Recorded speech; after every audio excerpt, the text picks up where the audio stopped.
Daniel Bergès, bonjour. Bonjour. Vous publiez un livre, un très beau livre qui a pour titre Écrire l'amour aux éditions Citadel et Masneau. Un livre qui fait 6 kilos, je crois. Oui, dans les 6 kilos, oui, entre 5 et 6 kilos. Effectivement, je m'en suis rendu compte lorsqu'il a fallu que je procède C'est moi-même le poids de l'amour. à quel si l'on veut. En tout cas, c'est le poids de ces très, très beaux livres qui sont publiés régulièrement par Citadel et Masneau, qui m'ont Et donné la puis chance. aussi, ce sont ces beaux livres qui arrivent en fin d'année et qui à la fois nous apprennent un grand nombre de choses, qui nous distraient et qui en même temps nous enchantent, parce que ce sont des livres qui arrivent plein de rêves finalement. Et ils révèlent l'histoire, ils révèlent des textes, comme votre livre d'ailleurs. Oui, vous avez raison, c'est tout à fait ça. Je pense que c'est un très beau livre de cadeau.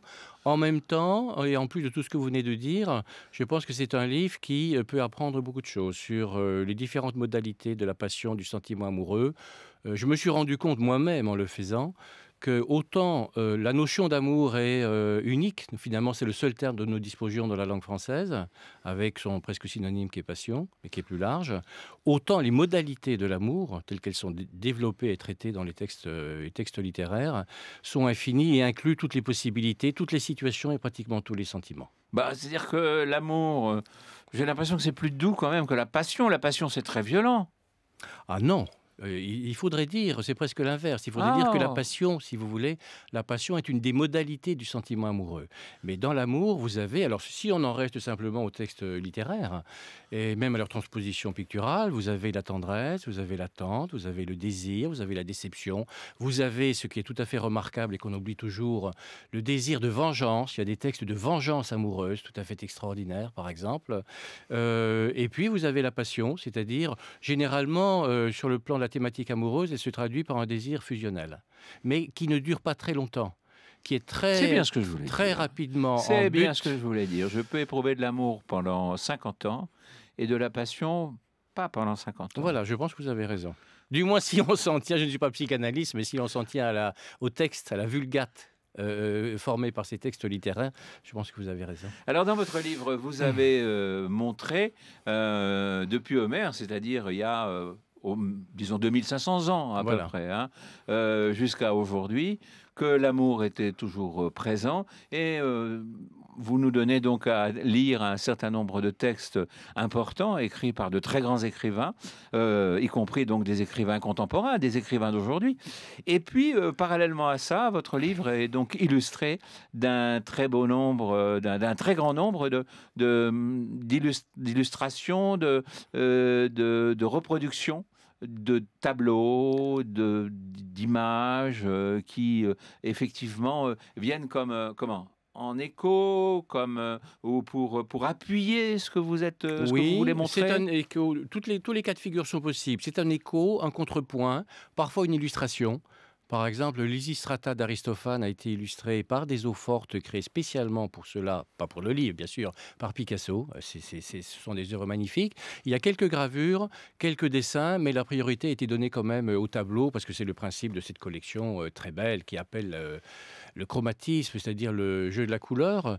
Entre les tableaux et les textes littéraires, il n'y a jamais de correspondance absolue. Il n'y a pas de tableau chez un très grand peintre, sauf dans le cas d'illustration de Shakespeare, par exemple, par les peintres romantiques. Il n'y a pas de tableau qui ne soit qu'une illustration. Ce sont toujours des créations à partir d'un motif et d'une situation amoureuse. Et donc la correspondance avec les textes littéraires se fait toujours de biais. Et donc il s'agit d'un dialogue. Il y a des textes classiques, on en a parlé à l'instant, donc très très anciens. Et il y a des périodes plus incertaines que nous connaissons beaucoup moins. Par exemple, le Moyen Âge. Dispose de beaucoup de textes amoureux à ce moment-là, parce que effectivement, il y a quelques textes qui nous viennent comme ça en tête et quelques noms d'auteurs. Mais est-ce qu'il y en a beaucoup?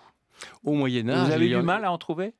il a fallu que je fasse des recherches, parce que je ne suis pas moi-même un spécialiste de la littérature du Moyen-Âge, je suis plutôt spécialiste de la poésie du XXe siècle, parce que j'ai travaillé pendant très longtemps sur Éluard et le surréalisme.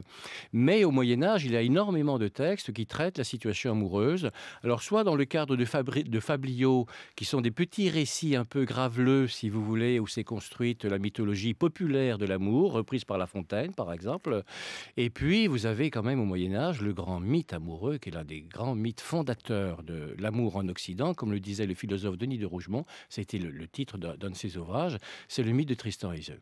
Oui. C'est-à-dire le mythe d'un amour absolu, fondé sur un hasard, c'est-à-dire un filtre que l'on boit, que l'on n'aurait pas dû boire, qui était fait pour un autre, et qui fait du sentiment amoureux une véritable passion au sens étymologique du terme, c'est-à-dire quelque chose que l'on subit, et contre quoi on ne peut rien, et cette passion-là ne pourra se réaliser ultimement, c'est la leçon de la fin du livre, comme à la fin de La Princesse de Clèves de Madame de Lafayette, ça ne peut se réaliser ultimement que dans la mort. Alors, on a le sentiment qu'à l'époque classique, donc disons 16e, 17e, 18e siècle, là, les textes amoureux sont beaucoup plus nombreux. Oui, effectivement, parce que sont passés par là la lyrique amoureuse des poètes français de la Pléiade, qui se sont inspirés des poètes latins et néo-latins, les poètes italiens de la Renaissance, c'est-à-dire du XVe siècle, et puis surtout la préciosité, qui a fait de l'amour, disons, le thème privilégié, parce qu'on peut raffiner le sentiment et surtout la façon de dire le sentiment. Qu'est-ce qu'on entend par préciosité? Ah ben la préciosité, c'est un courant, ce sont les précieuses, essentiellement un courant. Alors c'est un courant à la fois On les connaît chez littéraire. Molière. Oui, alors ça s'exprime, Molière qui les qualifie de ridicules, ce sur qui un correspondait amour. un petit peu au sentiment courant à l'époque, mais Molière arrive quand même après le courant de la préciosité qui correspond plutôt à l'époque Louis XIII. Mais la préciosité a une importance capitale qui va très au-delà du rire que suscite la pièce de Molière, parce que c'est là que s'invente le futur classicisme, c'est-à-dire un art du langage pour désigner le plus justement les différentes modalités du sentiment amoureux. Et chez Racine, par exemple, pour prendre un auteur qui est presque à l'opposé des précieux, en tout cas dans l'esprit courant, chez Racine, il y a un sens de la mobilité du sentiment, surtout chez les héroïnes, chez les femmes, qui est directement tiré et inspiré par la préciosité. Alors, sans évoquer encore les écrivains d'aujourd'hui, disons qu'on va retrouver aussi dans votre livre des écrivains comme Goethe, Stendhal, Hugo, Nerval, Tolstoï, Baudelaire, Maupassant, Apollinaire, Colette, Zweig, Éluard, que vous connaissez bien, Très bien, et oui. puis Effectivement. Vian aussi, qui Boris reste Vian. Oui, alors une espèce de totem. Totem, Boris Vian. Oui. Et alors, je peux vous dire que je l'ai redécouvert à cette occasion. Ça faisait très longtemps que je n'avais pas lu Boris Vian. J'ai redécouvert à la fois Daphnis et Chloé, de l'écrivain grec antique Longus, et Boris Vian. Et j'ai trouvé chez Boris Vian vraiment quelque chose de tout à fait émouvant. C'est-à-dire une association, pour revenir à ce dont on parlait tout à l'heure, entre la passion amoureuse, une passion absolue, et un sentiment de tendresse infinie. Il y a chez Boris Vian une tendresse qui est très rarement exprimée sous la plume d'un écrivain homme, je veux dire. On la trouve très souvent sous la plume des femmes, parce que ça, c'est une autre composante, si vous voulez, de cette anthologie que j'ai moi-même découverte. C'est à quel point il y a une écriture différente de la passion amoureuse selon que l'écrivain Est homme ou femme. est homme ou femme. Effectivement. Aujourd'hui, on écrit beaucoup de livres d'amour. Oui. On met Harlequin de côté. Il est pratiquement impossible. Écoutez, faites l'expérience, entrez dans une librairie, prenez un roman, une histoire, un récit. Pour la poésie, c'est un peu différent. Pour le théâtre également. Ouvrez au hasard, parcourez les pages et il est extrêmement rare que vous ne trouviez pas trace ou linéament d'une intrigue amoureuse. Ça veut dire qu'on ne peut pas vivre sans amour. C'est vous qui l'avez dit. C'est en tout cas ce que l'on apprend dans ce livre. Alors ce livre est donc illustré par des hommes, des peintres ou des illustrateurs tout à fait remarquables. Et là, vous nous proposez aussi une palette formidable. Oui. Les plus grands peintres, bien sûr, ont été inspirés par la thématique amoureuse, même si, pendant très longtemps, l'inspiration picturale a été plutôt orientée, comme la littérature antique, vers d'autres sentiments, le sentiment de l'honneur ou le sentiment de la gloire. Et c'était toute la tradition des tableaux de bataille, par exemple, de ce qu'on a appelé la grande peinture d'histoire. Et la thématique amoureuse chez les peintres s'est introduite via la mythologie. Donc à partir Parce que comment je peux rendre l'amour en peinture? C'est un grand défi, je pense. Parce que l'amour, et d'ailleurs c'est une question que je pose à la fin de l'introduction de mon livre, on pourrait presque se demander, après avoir lu tous ces textes, si l'amour existe indépendamment de sa mise en mots, de sa verbalisation. Si on enlève les mots, le sentiment qui ne peut pas se dire peut-il encore exister? Puisque ce sentiment est toujours échangé. Et vous Alors, êtes peintre vous-même? Je suis peintre moi-même, effectivement. Alors donc, Merci de préciser. vous voyez la difficulté. Effectivement, c'est-à-dire que la peinture est malheureusement privée, et j'ai beaucoup travaillé sur les rapports entre littérature et peinture avant de faire ce livre-là. C'est mon domaine de recherche depuis une dizaine d'années à peu près.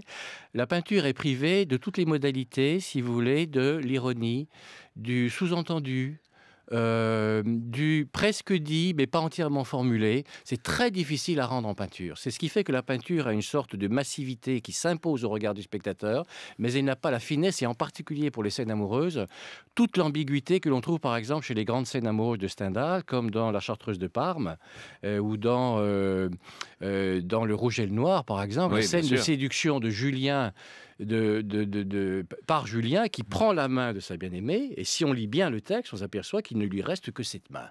C'est-à-dire que le texte est globalement ironique par rapport à la conquête amoureuse que Julien croit avoir faite. C'est impossible à rendre, sans doute en peinture. Alors, Et d'ailleurs, Éluard le oui, disait, excusez-moi, je vous en prie. c'est une citation d'Éluard qui me revient à l'instant à l'esprit. Éluard, qui pourtant était passionné par la peinture et dont le plus grand ami était Picasso, et qui écrit assez tôt dans les années 30, quel est le trait donc d'un dessinateur, quel est le trait qui dit je t'aime sans se tromper? Alors, question que je pose aussi à l'écrivain que vous êtes, au professeur, à celui qui est à la fois peintre et qui fréquente les textes. Euh, quel est le peintre qui a montré ou qui montre ça? Ou peut-être aujourd'hui. Aujourd'hui, Bah, qui peut-être montre aujourd'hui ou cela, hier, je sais c'est-à-dire pas. qui montre, qui arrive Quel est oui, à quel entrer est, dans la quel est finesse du celui qui sentiment serait le amoureux. plus proche du sentiment Du amoureux pour sentiment vous? amoureux, écoutez, c'est très difficile à choisir. Moi, je suis amoureux de la peinture, toute époque confondue. Mais bon, et naturellement, si vous voulez, je pourrais vous faire, enfin, il serait possible de faire un commentaire, par exemple, du tableau, je pense, le plus extraordinaire de Rembrandt, En dehors de la ronde de nuit, qui est la fiancée juive, qui se trouve au Rijksmuseum à Amsterdam, qui est une merveille, si vous voulez. Si vous vous approchez du tableau, vous voyez des linéaments de récits simplement dans la croûte picturale qui se détache. On ne sait pas comment peignait exactement Rembrandt. Là, pour moi, si vous voulez, toutes les modalités du sentiment sont présentes dans ces différentes couches picturales qui sont superposées. Et puis pour prendre alors un peintre ou des œuvres plus connues, je citerai Picasso. Il y a chez Picasso une inventivité, une capacité de renouvellement plastique, d'invention de formes, qui sont tout à fait en phase avec les différentes modalités du sentiment amoureux. Vous avez des scènes qui sont violentes, qui sont bestiales, par exemple chez Picasso, et puis vous avez, un peu comme dans les estampes japonaises, vous avez des scènes qui sont très sexuelles et en même temps traversées par une tendresse infinie. Eh bien voilà, des images à retrouver dans votre livre. Très beau livre, qui a pour titre Écrire l'amour et peindre l'amour aussi. On aurait peut-être Aussi, pu. oui, Hein? oui. Ben, c'était peut-être pas c'est pas dans le titre du livre, mais ça revient aussi à ça, puisque ces œuvres répondent en écho ou en résonance à l'anthologie que vous nous proposez, et donc un livre publié aux éditions Citadel et Masneau, un très beau livre pour ces fêtes de fin d'année. Merci beaucoup, Daniel Bergès. C'est moi qui vous remercie.